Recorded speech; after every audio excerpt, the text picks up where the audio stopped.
So for the third reading this morning, I've opted to read an essay that I wrote this week for the Patheos blog, so you can remain seated. I called it Karma Gobblers.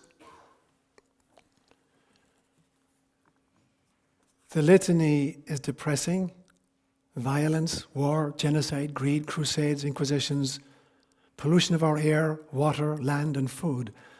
But these, in fact, are merely the collateral damage. The real culprit is the unconscious, uncaring creating of bad karma. I believe that the only sin is being and staying asleep to our true nature, our origin, our mission, and our home. Anything that is negative flows inexorably from that sleep. Are we destined then to keep on creating negative karma? Can a single slip-up sully an otherwise perfect scorecard and send the world into another spiral of darkness? Is there any way out? To these three questions, the answers in sequence are no, no, and yes. There are now, and there always have been, karma gobblers amongst us. Buddhism calls them bodhisattvas, Hinduism calls them avatars, and Christianity has called them saints. They practice the healthiest diet on the planet. They eat up and transform negative karma. It's called Tonglen in Buddhism and consists of a conscious breathing technique where one takes on the suffering of others with the in-breath, transforms it in the loving furnace of the heart, and then, on the out-breath, gives it back as happiness to all sentient beings. Jesus taught it as forgiveness and praying for one's enemies, as returning love for insult, and as answering persecution with compassion.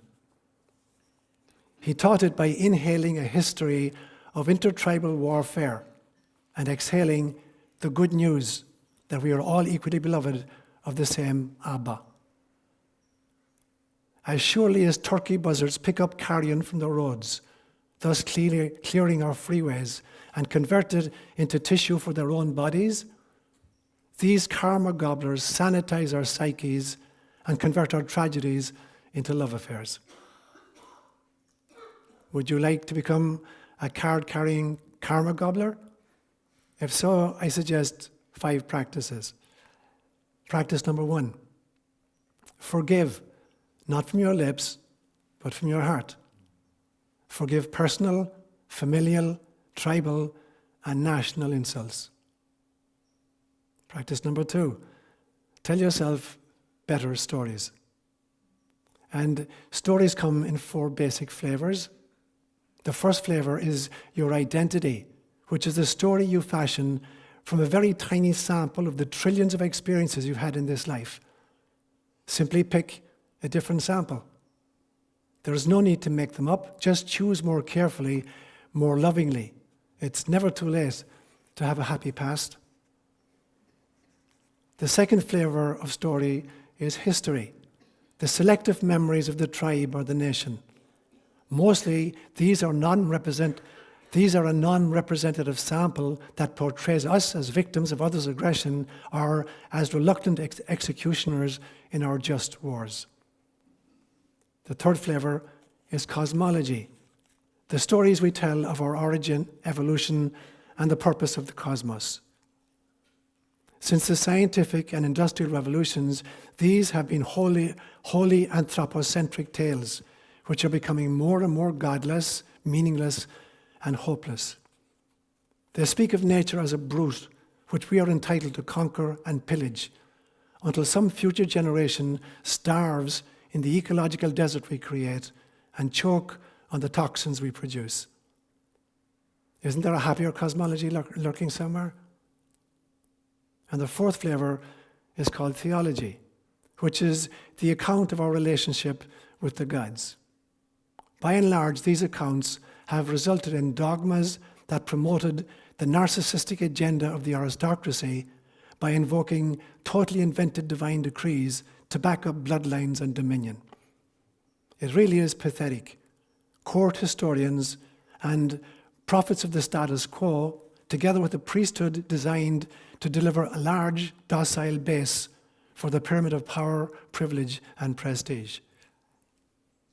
This was the very system against which Jesus railed so courageously and eloquently, and which crucified him so viciously and mercilessly.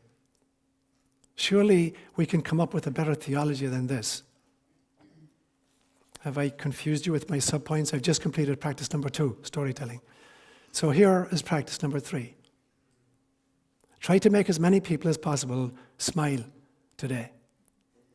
Fellow motorists, people in the line at the post office, your spouse, children, friends, colleagues.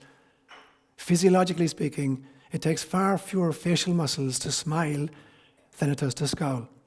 Moreover, it feels good, and it does good. Practice number 4. Be as curious as a child. Aren't you jaded from being jaded? Open your eyes a little wider, then your ears, and finally, your heart. Try to emulate the land speak record of recognizing 1,000,000 miracles in a minute.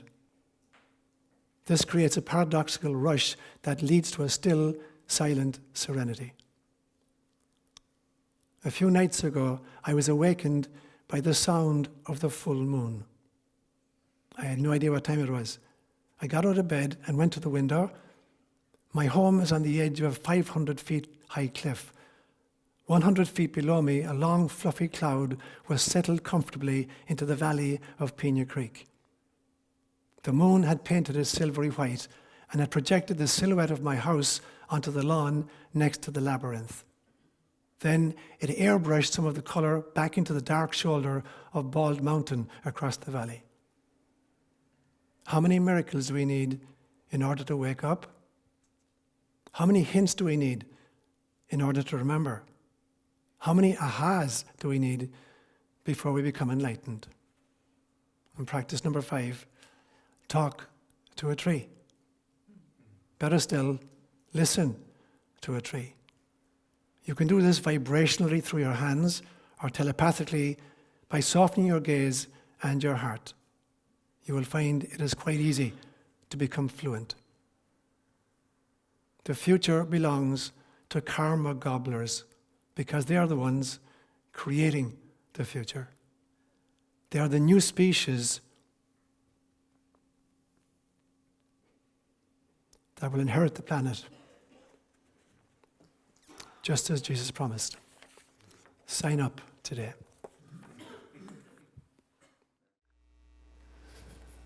On the 23rd of June, God willing, it'll be exactly 30 years since I came to the States. And I spent my first 8 years working in the Diocese of San Jose in St. Albert's Church, just the road here, which is where I met Manny and Margie for the first time.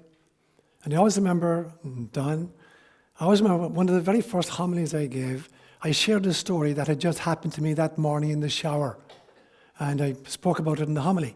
And what happened was this, I was taking my shower, and suddenly I noticed there's this really bedraggled spider getting washed down. Yeah.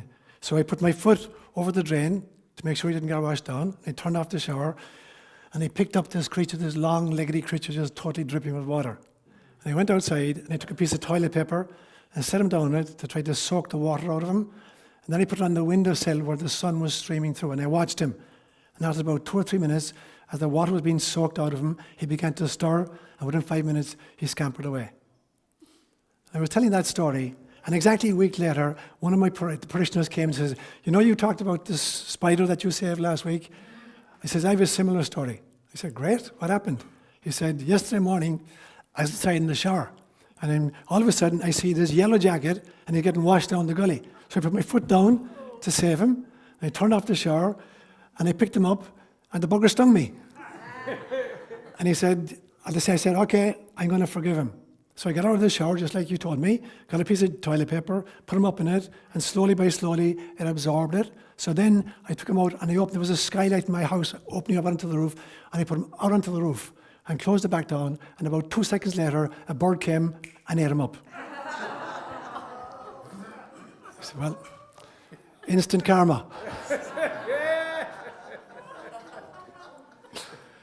So that's what I'm going to talk about today. I want to talk about karma, and I'm just going to make 3 main points this morning.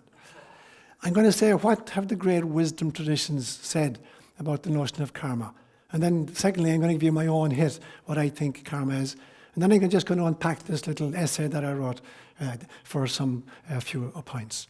So the first one, we think that karma is an idea invented by Hinduism, and that's the only place you can read about it. The truth is, it appears in all the great wisdom traditions, except it goes under different names. It's not called karma in many of the other systems. So in actual fact, it is the most important law in science. Karma is the great law of science, because karma literally means cause and effect. That's basically what it means.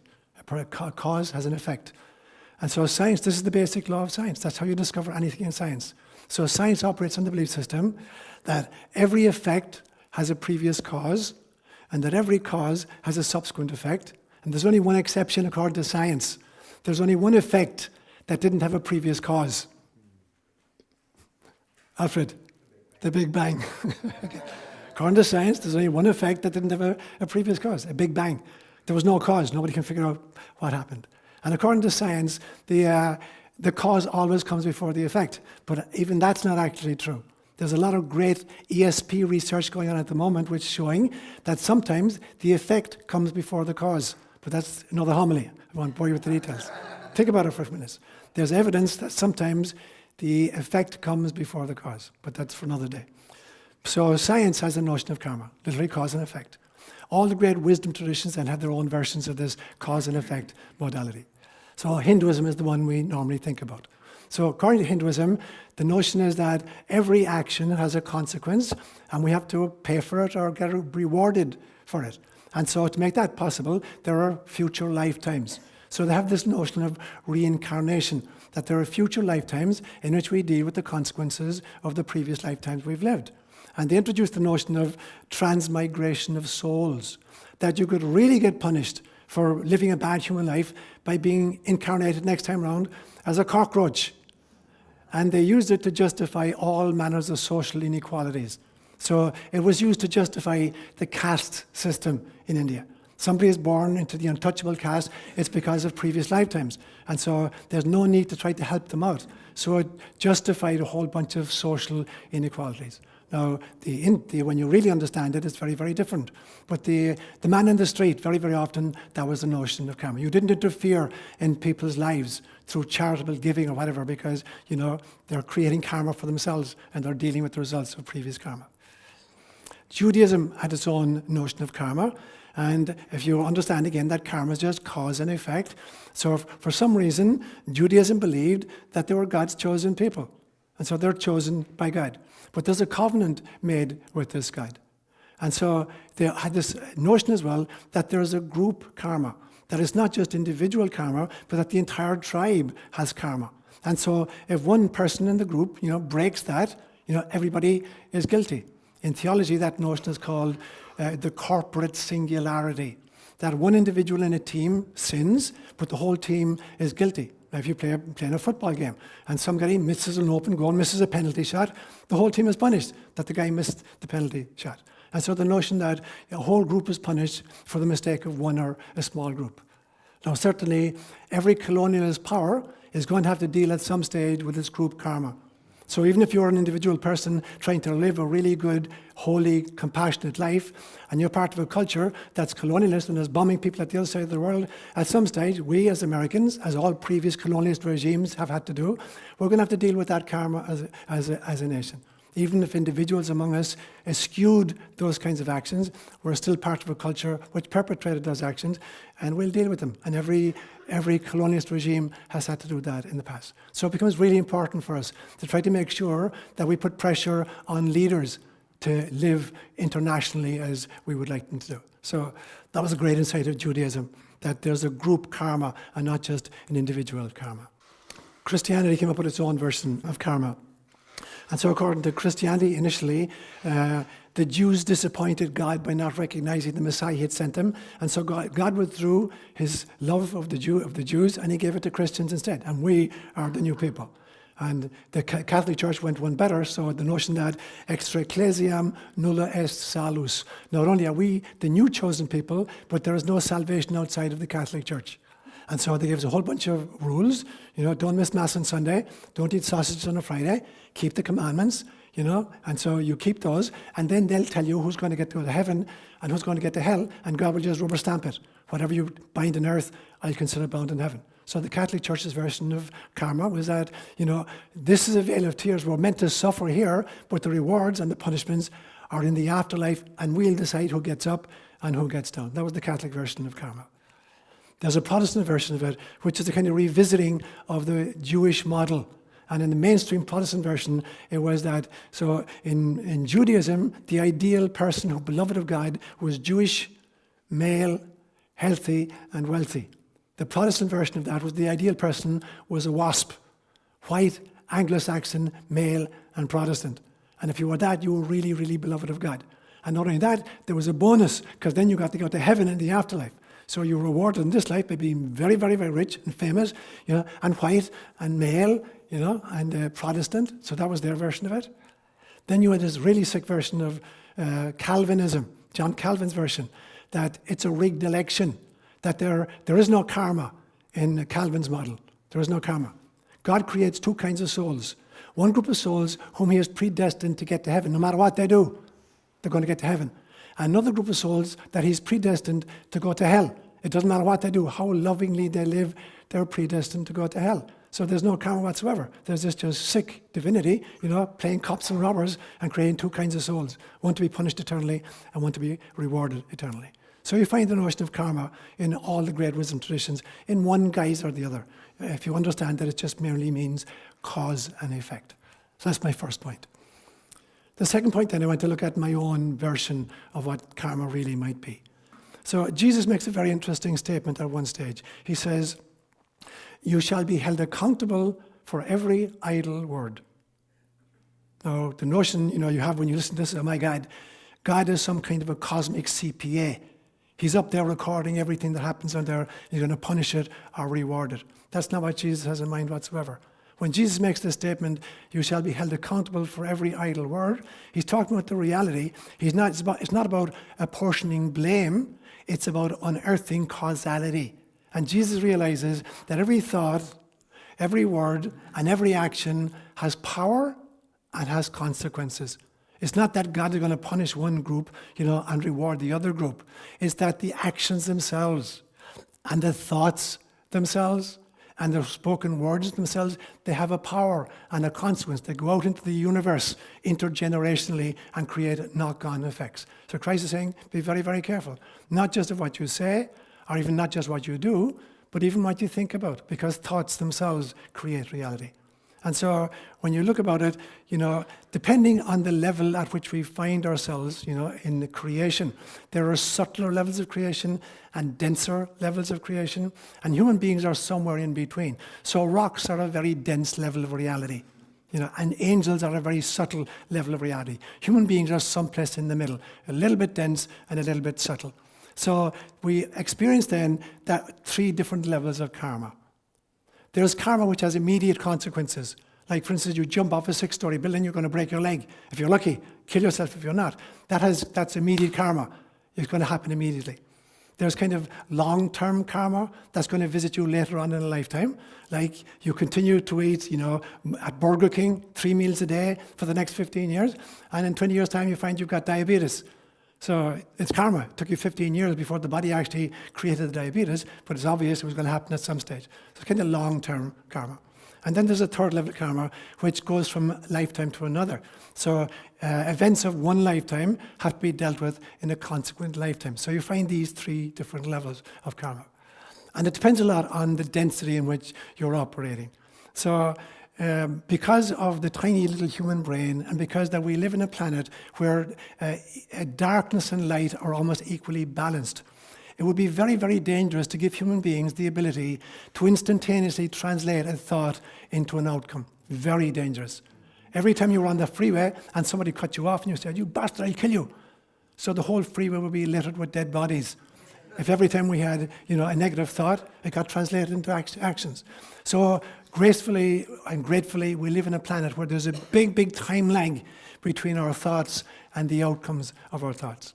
Now, in other states of consciousness, it happens more quickly. So when you're dreaming at night, for instance, your thoughts immediately create an outcome. Immediately. So everything you see and hear and taste and touch in a dream, you're creating in your thought life, and it's happening instantaneously. The same thing is true of the imagination. The imagination has the ability to instantly create the outcome about which it's musing. And so there are levels in which it happens immediately.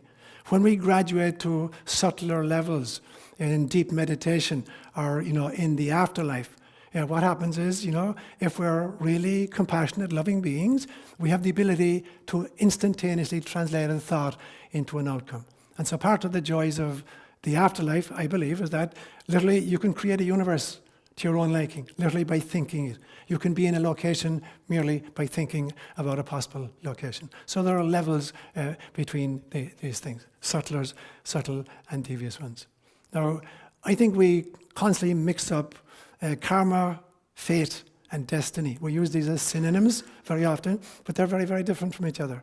And so karma is the arranging of the details in the life I'm just about to incarnate into.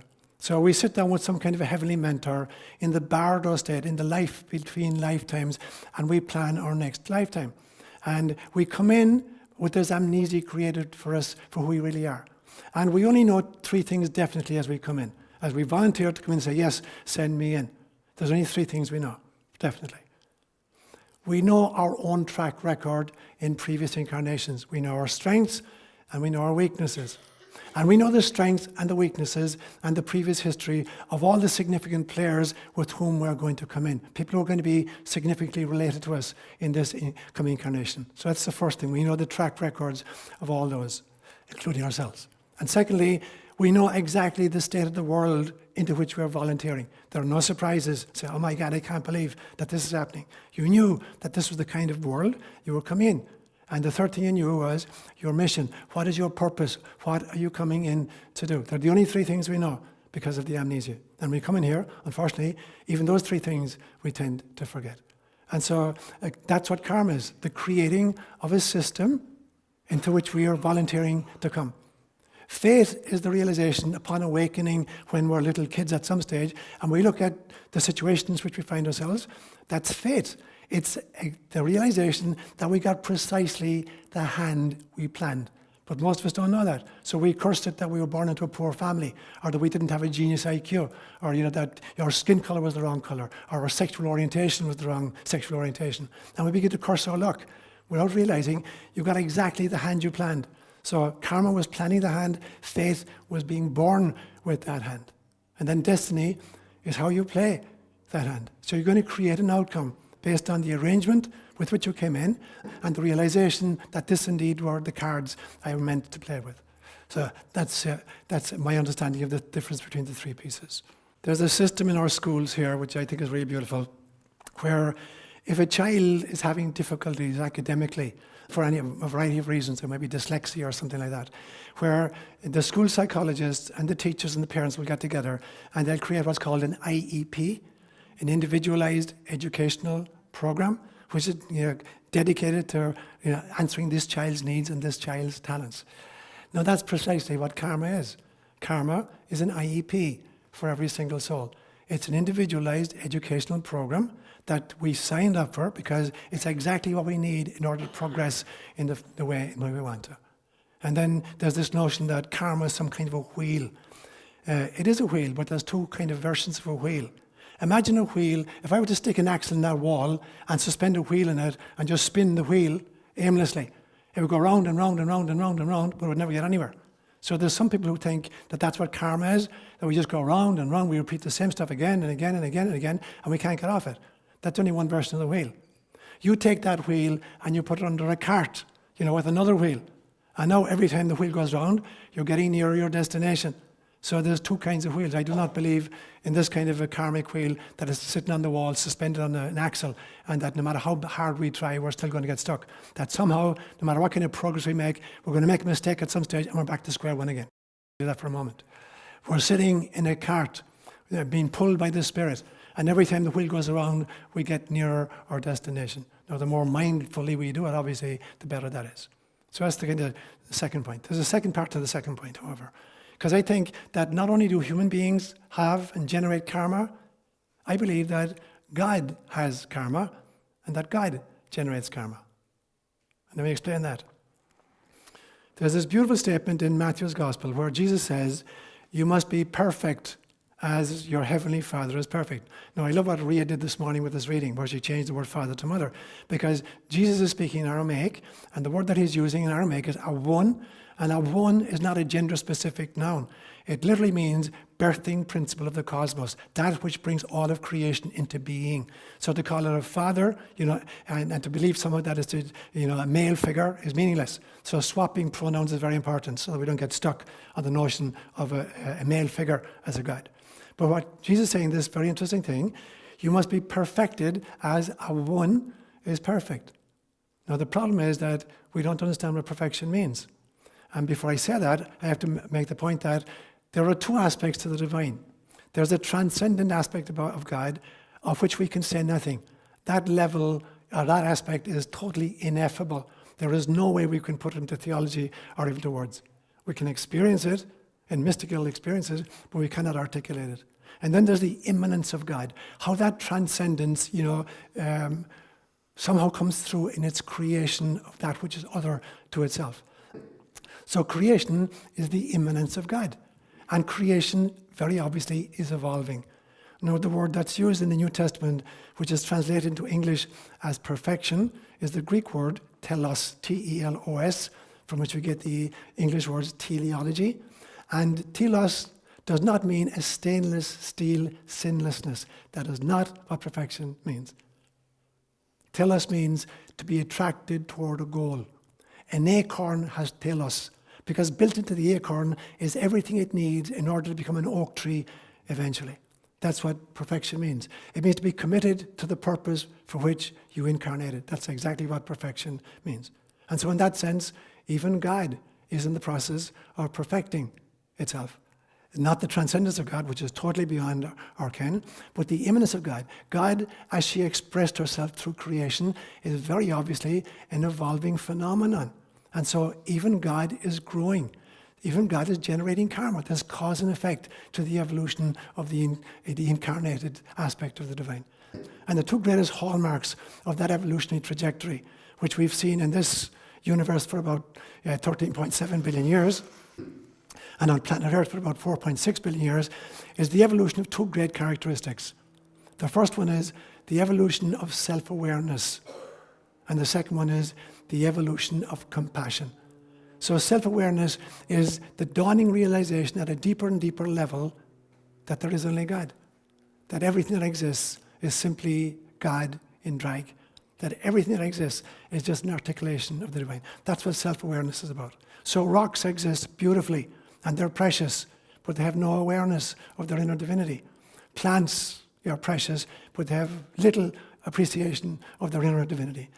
Animals maybe have a little bit more than that, some appreciation, but only an enlightened being fully understands that she's God in action. So I love that part of our prayer, the Eucharistic prayer, where we talk about more and more advanced beings evolving until finally a species evolves that remembers fully.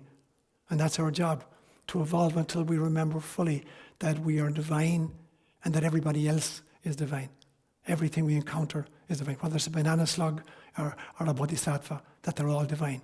So self-awareness, the realization of the inner divinity of the self and other, and relating into that divinity. Like in the Namaste, the divine in me recognizes and honors the divine in you. And the second great kind of criterion or kind of yardstick of this evolutionary trajectory of God, this God, dealing with her karma, is the evolution of compassion. That more and more it's a heart filled with love and empathy for those who remain in the darkness. So even God herself is dealing with karma in the sense of cause and effect. So the object of divine karma is the reduction of entropy in the entire system, which means all of creation, and the evolution of self-awareness and consciousness and compassion. So that's where God is in this trajectory. And the last point I want to make, I'm going to just comment very briefly on this essay, The Karma Gobblers. And to say this, I'm sure many of you have seen Up where I live particularly, we got a lot of turkey buzzards. You've seen those? They're huge, huge big birds, about a wingspan of about 7 feet. Yeah, but they don't kill anything. They eat carrion. But they have this extraordinary eyesight. So somebody sent me an email a few weeks ago, I know it was maybe Bill Freed, of a falconer in Dubai. And these falcons have extraordinary eyesight as well. And they brought this falcon in a cage to the highest building in the world. It's in Dubai, I think it's 2,197 feet high. And they released this bird at that elevation. And somewhere in the city, in a park, is the falconer with his hand out, waiting to receive this bird. And this bird comes off somewhere in the city, 2,197 feet in the air, and makes a dive, and is obviously scanning the entire city. And then at some stage, there's a camera on his back, you can see exactly his trajectory, and sees the falconer and makes it straight down and lands on his hand. Now, that's the kind of eyesight that many of these birds have, the birds of prey, but also the turkey buzzards. So you'll see them circling hundreds of feet over the valley floor, and then all of a sudden swooping down because there's a dead mouse somewhere in the field. Now, if it weren't for the turkey buzzards, again, our freeways would be full of, roadkill. They come down and they consume, they translate offal or kind of carrion into living tissue. Now, that's what the Karma Gobblers do for us. And in many different languages, we call them different words. In Buddhism, we call them bodhisattvas, that there are beings who don't have any personal karma to work off, but they come back to try to help wake up the rest of us. In Hinduism, we call them avatars, and in Christianity, we'll call them saints. But there are people who literally consume the carrion of human experience and translate it into with a heart filled with love, into the kindness and compassion which changes our world. And as I said here, the future belongs to them. The future belongs to the Karma Gobblers, who are creating a world where they're sucking up all of the fear, all of the anger, all of the anxiety, all of the xenophobia, and they're transmuting it, and they're breathing it out as love, until finally even the dumbest of us and the greediest of us and the most egoic of us realize that the only thing that works is love, and that the only thing that exists is God. And so these provide an extraordinary service for us, these Karma Gobblers. So of the 5 practices I mentioned, I will just finish with one. It is the ability to tell different stories. And as I suggested, there are 4 kinds of stories we tell ourselves. The first one is the personal stories. Every single one of us has generated literally trillions of experiences in this lifetime. But if you're sitting beside somebody in an airplane and he says to you, Maureen, can you tell me your name? And you say, yeah, my name is Maureen Ryan. And I say to you, Maureen, tell me about yourself. And for the next 2 or 3 hours, Maureen is going to pick, maybe 50 or 60 experiences from her entire lifetime, and she'll act as if this is her identity, that she's identified with these, few memories. That's what every one of us does.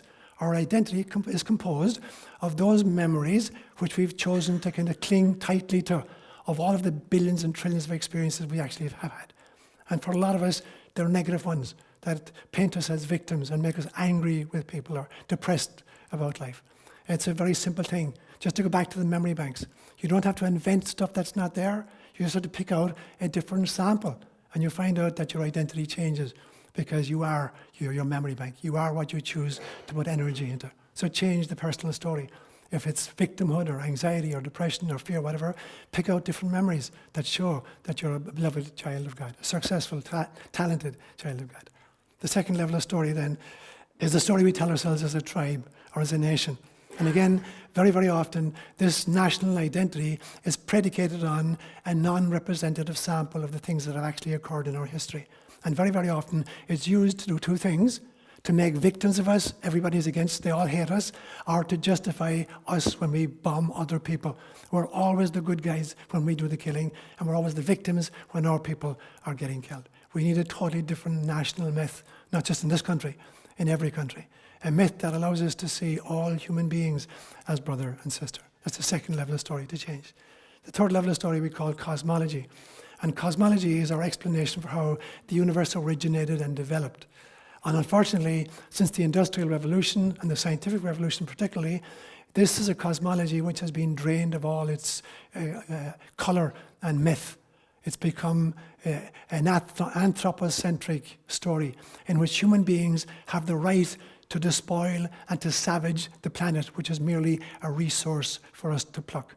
We need to change that completely and realize that this is a gift, that Gaia is our mother, Pachamama, as Deb likes to call it, that she is our mother who has given us everything we wear, everything we are, every cell in our body, every food we put into ourselves has come from her. So a story that honors Pachamama and honors the universe. And the final kind of story we tell ourselves are our theologies, our relationships with the gods. And very, very often what we've done, we've created theologies of division where every tribe and every religion has created a version where God loves us more than he loves anybody else, and then we only will get to heaven. We need to change that silly, bedtime story and realize that we need to change it to a story where we realize that every single nation, every community, every species on planet Earth is simply a holographic fractal of the divine.